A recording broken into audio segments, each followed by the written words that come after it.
Welcome to Momentum, a motorsports podcast powered by High Gear Success. I'm your host, Heather Wilson Schiltz. Here we share the stories and strategies that keep the world of motorsports moving forward. And I'd like to welcome Fred Bramblett, founder of Rides4Fun, a street and adventure series. And he was also a mechanic and agent to some of the industry's top athletes for many decades. So, Fred, thank you for joining me. Thanks for having me. Looking forward to it. So give us a little bit of background on Rides4Fun, how it got started, and how the idea even came about. Well, I effectively got out of the motorcycle industry around 2010. I just need to take care of some parental aging issues health-wise. And to be quite honest, I didn't do much of anything in the industry there for a better part of 10 years. And as a volunteer, I started helping at a local BMW club that was getting ready to be terminated and go away because it was post-COVID and a lot of organizations did that. And I agreed to kind of take that over. And one of the things I thought is, well, if it's a riding club, the first thing you got to do is have a place to ride and a reason to go riding and join. That way you'll meet other people that enjoy the similar things. So that's what kind of launched into working with the Derby City Beamers, then started working with Daryl Casey locally on a BMW event at Pine Mountain. And to be quite honest, and calling people in the industry that I hadn't talked to in a while, time kind of gets away from you. You didn't realize it'd been almost 10 years. And I really discovered that I really missed being part of the motorcycle industry. So I started looking around for something that I could do. And to be honest, I was no longer relevant as an agent. I'd aged out. You know, when I had my agency, I was more like an older brother or uncle to most of my clients. Now I would have been a grandfather to most of them age-wise. So they may have been polite and held the door for me, but they probably wouldn't have listened to me much. So wanted to find something. So followed the demographics, and just like I had aged and the things that I was interested in and people around me, turned out to be street and adventure riding through the BMW Motorcycle Owners of America and the AMA Gypsy Tours. So you started this riding series. Kind of walk us through what a typical weekend experience looks like. Well, the biggest thing I dealt with was for the street and adventure things. To be honest, there was no consistency. You would go to one event in Ohio, and to be quite honest, it, maybe a camp out in the, fire pit out in the field, and more of a dual sport crowd than anything. And then the next time you go, it was at a higher end hotel, or it was in a national event with a lot of vendors, but not really any riding opportunities. I wanted my events to be focused around the riding. So I picked destinations that would, guarantee great riding going to and from the event as well as at the event. And then just tried to follow up something I learned from Dave Coombs Sr. years ago in the Coombs family, and that was have consistency. It's super important. There's so many things for people to be able to do with their recreational time and money. They want to know what they're going to get and be prepared for it when they get there. They don't want to take a weekend out of their life and go somewhere only to have a rotten time and realize that really wasn't what they were looking forward to. So we tried to have as much consistency with our events as possible. Yeah, I think consistency is key. And then where so many event organizers sometimes lack good marketing is making sure that the guests know what they're getting into before they arrive, right? Like you said, sometimes guests would show up to events and they were kind of surprised or it didn't live up to their expectations. But with your events, like guests know what they're getting event after event because of that consistency. We have a really good website that answers most people's questions and a lot of links to other information if they want more. But you're 100% right. That's the most important thing from a marketing standpoint is let the customer know what they can expect when they get there, and that way they can make an informed decision. It might be something they're interested in, or they may go, you know what, I think I'm going to, go to this one over here because that sounds like that would be more fun to take my, wife with me. And this one over here, I may go with the guys for a boys weekend, or may, hit both of them, but at least they'll know, because our average guest travels 251 miles to attend the event. I'd say 99% of them ride the event and from the event and do not, trailer or participate. So it's super important for them to have a good time while they're there and enjoy themselves coming and going. You hit on the rider demographics there a little bit, but what kind of rider are your events designed for? Most of our riders have ridden 5+ years. A lot of them have ridden 25+ years. A good deal of them, I would say the meat of our guest is between 45 and 55 years old. And they have, they enjoy riding a lot. They typically ride between 9 and 11,000 miles a year. They spend about 10 days out of the year traveling to or from motorcycle events and enjoying them with friends. And is that all brands of riders that can come to your events? Our events are open to all brands and there's no memberships required. We are part of the BMW Motorcycle Owners of America Getaway Series, and we're also part of the AMA Gypsy Tour Series, but everybody's welcome. If you got two wheels and a good attitude, then you're our kind of folks. Come on out and enjoy yourselves. I love that. And you were talking about kind of that consistency earlier, but you also have street and you have adventure routes. So talk about kind of how the adventure route is laid out, because that can vary from place to place as well, right? Adventure riding and adventure routes and events are probably the worst thing we have going on in our industry right now for as an organization.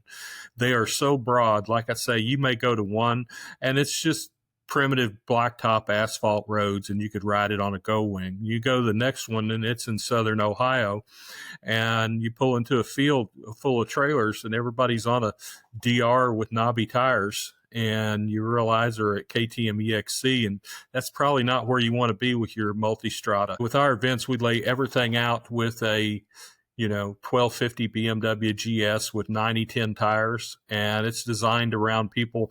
Once again, we expect our guests, and most of our guests do ride to and from the event. So something as simple as falling over and breaking a clutch lever off, when you're 15 miles from your trailer, it's no big deal. When, you're 350 miles from home and you need to be at work on Monday, that can be a real hassle. So we try and make sure that everybody understands if they come to one of our adventure routes, they're going to have a good time. They're going to enjoy themselves. But the last thing we have any desire to do is challenge their riding ability or test their riding ability. Same with our street routes. We kind of pick something for everybody. They run the distance between typically 70 to 90 miles up to 350 miles. There always is typically a point of interest from a nature standpoint. There's a historical, event locations with some great riding, or maybe, you may go for an elk tour at Breaks Interstate Park, or you may wind up going and see Cumberland Falls and the Niagara of the South. So you've grown the number of events each year. How did you choose the different event locations?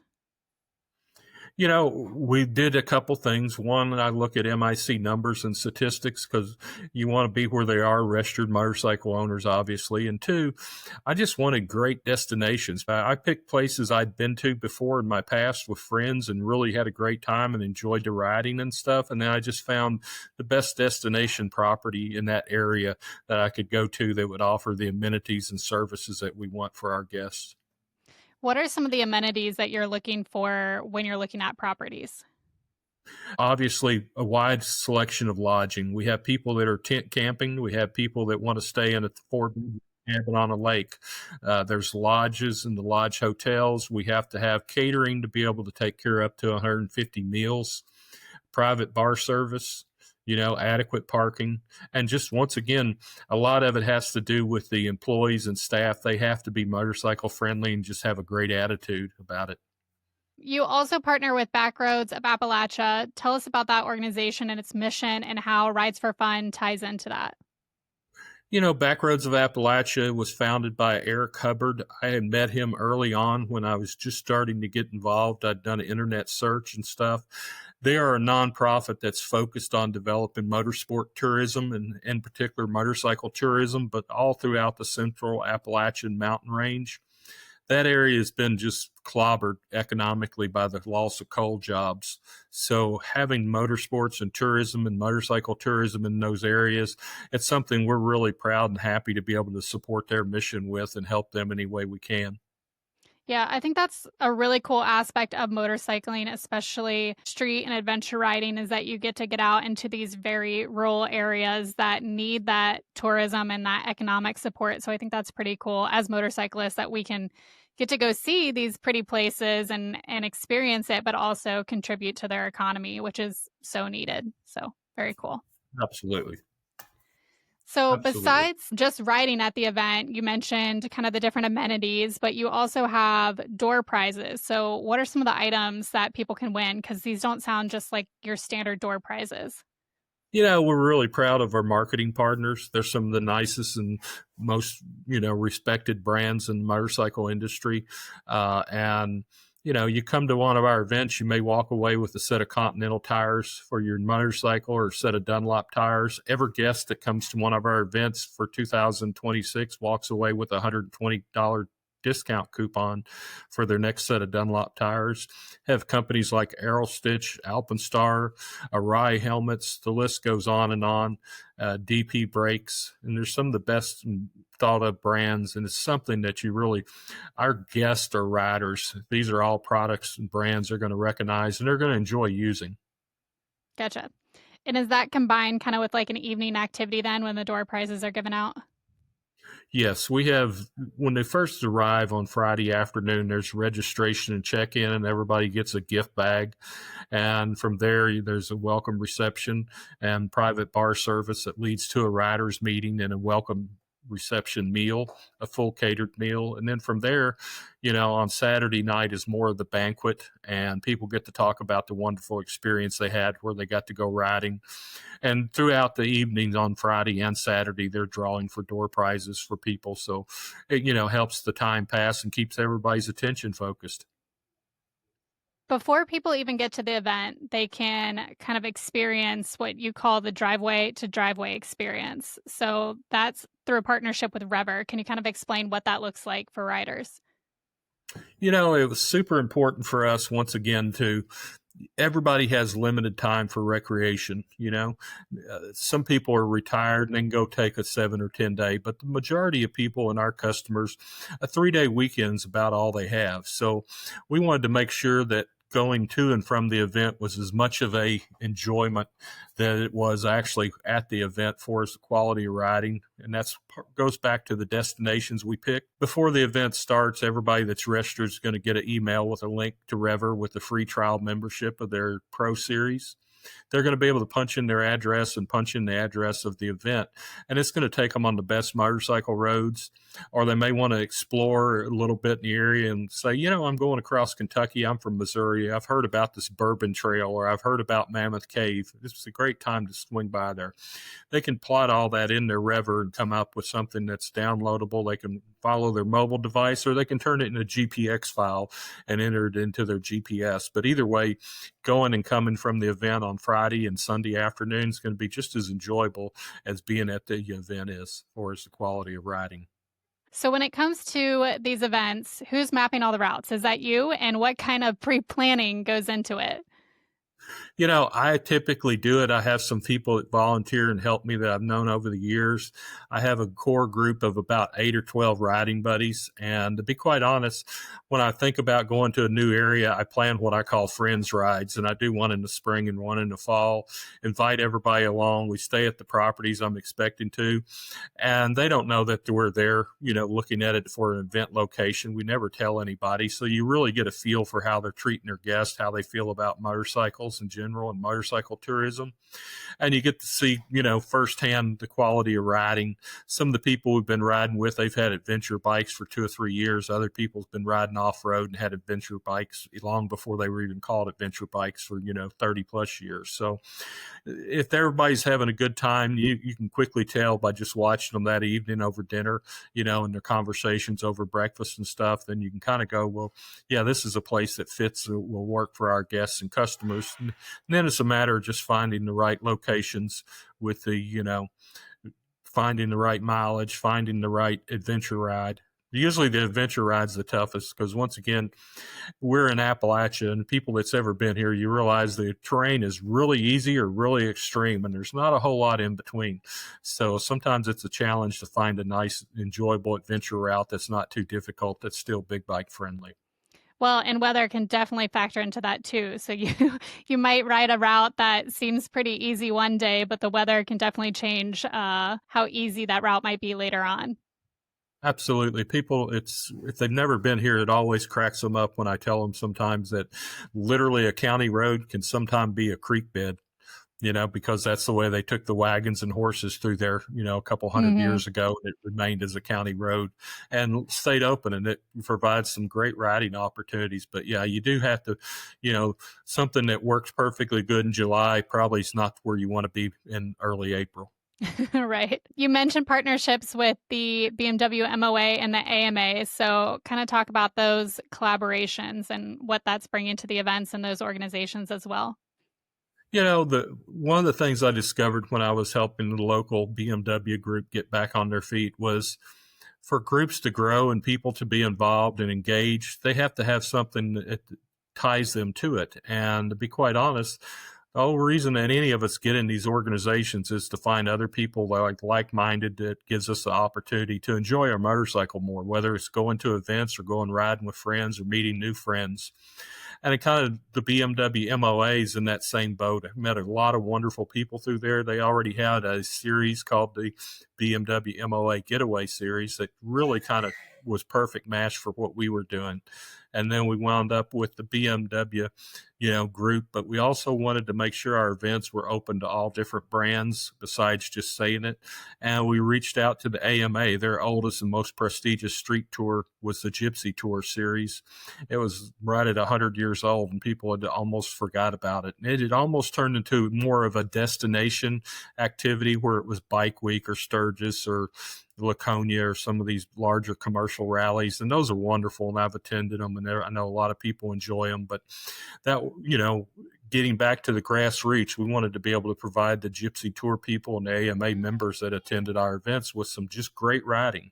We don't want to try and replace it, become something we're not. We want to stay in that focus where it's all about the destination and the riding and the social aspects where they can enjoy it. It's not really designed around the commercial side of things. Hmm. And you mentioned too, those other rallies. I mean, there's thousands of people there, right? So, what kind of number are you looking at for your events? And do you feel like that makes it a different experience for the rider? We like to stay in that 100 to 150 rider range. That kind of creates the environment that we want to have in the culture. We're not interested in having an event with 300, 350 people. That's not what we do. There's some other companies that do a wonderful job with that, and there's some great events, and we're happy to support those on an off weekend. But our events are just more catered towards people getting out and feeling like they went riding with a lot of their close friends or made some new friends or went riding with some old friends. For people that have friends or spouses that maybe don't ride, are there other non riding opportunities for them to experience throughout that weekend? Absolutely. One of the things that we do with our events, locations, and host properties is we want to make sure there are plenty of amenities. Whether you want to rent an e-bike or go trout fishing or go whitewater rafting, or maybe you have a significant other that rode in the back. You just had a 400-mile day on Friday and they don't want to ride anymore. They've had their fill. There's some, great state, famous spas at these parks and resorts where you can go in and get a complete spa treatment while your significant other's out riding some more, or maybe get together and go out that afternoon for a hike or an elk tour or some of the other things that are available. So the whole idea is to come to the area, experience it, learn about it, and hopefully people will discover these areas through our events and want to come back for their own vacations or their own riding experience by bringing their riding friends. Absolutely. So, the 2026 schedule was just published. What are some of the highlights that you want people to know about for 2026? We got 8 events for 2026 in 6 different states. You go from Virginia to North Carolina, West Virginia, Kentucky. Some of them are real destinations if people follow kind of the marketing that's happened in the last few years for motorcycle tourism. A lot of people's heard of Deals Gap, or they've heard of the Back of the Dragon, or they've heard it, the Chirahola Skyway. Blue Ridge Parkway is probably the most iconic drive in the eastern United States. These are all locations that our routes take you to on both adventure and street bikes. And some of our properties, like the new one, Peaks of Otter, a BMW MOA member that came to one of our events in West Virginia said, "You guys really ought to look at this location. It's the perfect motorcycle destination." Spent some time and explored it, and he was right. I mean, how often can you say that your address for an event is actually the Blue Ridge Parkway? Yeah, that's pretty cool. And I love that you were taking feedback from riders to kind of scout out your next event locations. Absolutely. There's so many wonderful places to go explore. Once they go and experience them, hopefully, like I say, they'll want to go back. I can only imagine the number of miles that you've put on your motorcycles over the years. So, do you have some favorite trips that stick out in your mind? Maybe it's rides for funds, or maybe it's years ago that you've taken. I wind up with about 18 to 20,000 miles a year on a motorcycle, and have been doing it for years. The, you know, been very blessed and fortunate because of my career path and being involved in the motorcycle industry. I've gotten to ride in South America. I've gotten to ride in Europe, Canada, Alaska, Australia, Asia, all over. And probably one of the most iconic trips I did was going to Alaska with a group of friends all the way to Prudhoe Bay at Dead Horse, Alaska, which is as far north as you can go at the Arctic Ocean. I've had some wonderful trips years ago, long before it was called adventure riding. A group of us wound up going, and we were told we were the first Americans to ever go all the way through Copper Canyon down in Mexico and the San Madre Mountains from one end to the other.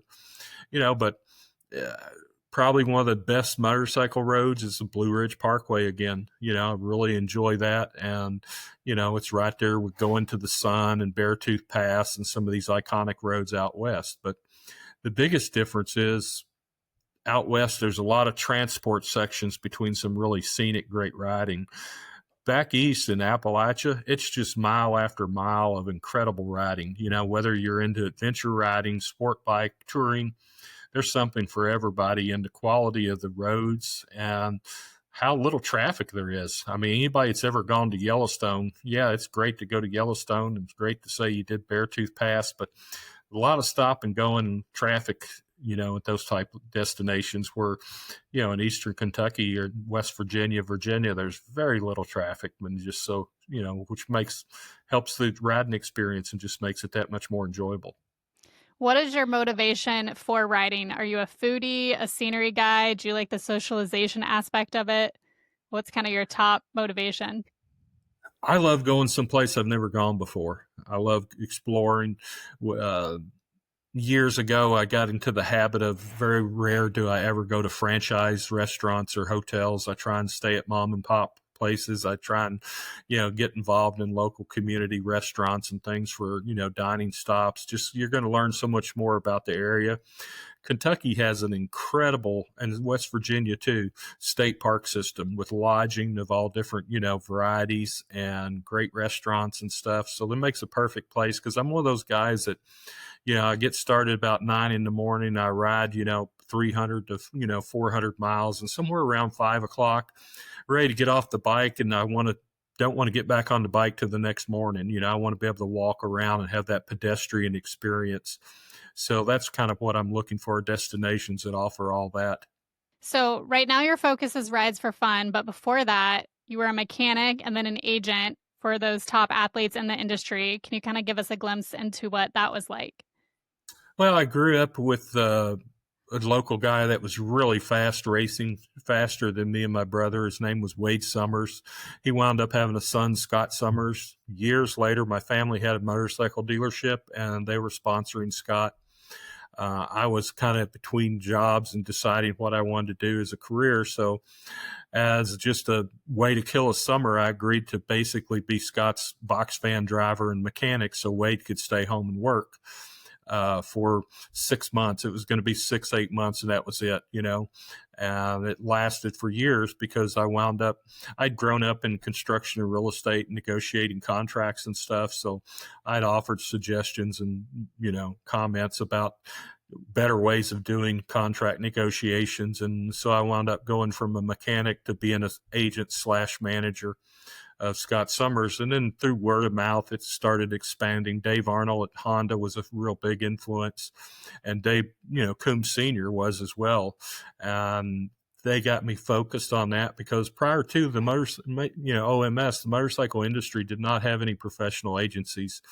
There was some attorneys, there was some accountants, a family friend, that type of thing. But OMS Sports, we were the first agency, and we represented people like Ducati and American Honda, but also top racers like Scott Summers, like Ben Bostrom, Chad Reed, Grant Langston, Tim Ferry, Mike LaRocco. The list just goes on and on. So been very fortunate and blessed to have a long career in the industry with and got to meet a lot of really interested, nice people that still have friends with, today.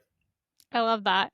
And I imagine things have probably evolved and changed, like you said, over the years. Now there's some really, really big, sports agencies that are handling athletes from other disciplines, not just motorsports, that have kind of moved into the sport now. Absolutely. You have some major players that's moved in and acquired it. And it's a real credit to how much the sport's grown commercially and how, well, people's been able to monetize it. The customers and the clients and the, race teams over the years, they've all grown. Factory Connection was one of our first clients. They are no longer in the racing business, but they went from an RV and Mike LaRocco up to probably the largest and best, Japanese funded OEM amateur and professional team, and made that transition. And, it was really nice to see them grow like that and all the things they've accomplished. But yeah, the industry's changed tremendously. Right now, someone asked me if I would, ever be an agent again. And I jokingly said, yeah, but I would probably be like the rest of the world. I'd probably represent influencers instead of athletes, because that's how much everything shifted to that segment. Well, and I feel like people need an agent too. Like everybody's kind of got their lane. So, I'm in marketing. That's my wheelhouse, but you wouldn't want to hire me as a mechanic or something like that. So everybody's kind of got their thing. And I always believe in hiring the right people to kind of make it happen. Yeah, we were very fortunate, and we had some people that worked for us in Los Angeles area that we did the Woody Woodpecker program with American Honda, if you remember that. It was done through Universal Studios. We did the Doc Martens and Journey program with, Factory Connection and people like that. So over the years, we had a lot of success. We did one of the very first motorcycle athletes in North America for Red Bull years ago with Ben Bostrom. So it's been really interesting to watch the industry, as it evolves and changes. So going back to Rides4Fun, is there anything else that you would like to leave people with about Rides4Fun and what that experience is like? Would really encourage you to visit the website for, Rides4Fun series.com. You'll find a lot of information. I think that if you're a motorcyclist, you'll enjoy it. It's not a, it's not a big party. It's not you don't feel like you're going shopping at the mall. It's not a big commercial event. It's really focused on the riding at great destinations that offer a lot of amenities once you're there. And I think what most important, you wind up finding a whole lot of people. One of the reasons I got involved in the BMW club to revitalize it, to be honest, at that time, at nearly 60 years old, I'd start to run out of riding friends. They were slowly aging out and moving on to other things, or they just didn't ride as much. So it was great to find other people that I could ride with and meet. And that's what I'm seeing with these events too. You wind up seeing people pairing up that they found out, the guy 2 tables over is from South Carolina, 50 miles from where they're at. And next thing you know, they're planning local rides in their local communities and stuff. So that's kind of neat to see them, being able to connect like that, because it's riding motorcycles is such a passion for everybody involved. As a nation, we probably don't, sell near as many motorcycles as a lot of other countries, because primarily they're not used for basic transportation. They're used for recreational items. And people are passionate about that and really enjoy it, whether they're going on a long trip to Alaska or just, going out for ice cream on a Wednesday afternoon, as one of our local BMW clubs do. I know I've got one of your events bookmarked and saved in my calendar. My calendar fills up very quickly, like a year in advance. But I have the weekend getaway at Stonewall bookmarked in my calendar that is blocked out. So that one's in West Virginia. And my husband, Doug, said that he's tagging along too. So that is definitely one that we will be joining you at next year. One of our new properties, I'm actually over there the 9th of this month through the 11th for 3 days working with Back Roads of Appalachia on some routes and stuff. And I've been through there, but it's been so long ago, it's going to be really interesting to go back and spend some time there. Everything I've seen and read about it and everybody I've talked to over there is just really passionate about motorcycling. So I think it's going to be a great addition, and I think you and Doug will have a great time. Awesome. Well, I'm looking forward to it. So thank you so much for joining me. Thanks to everybody for tuning in to Momentum. This has been a production of High Gear Success. If you want to connect or recommend a guest, head to MomentumMotorsportsPodcast.com. Until next time, keep the momentum rolling.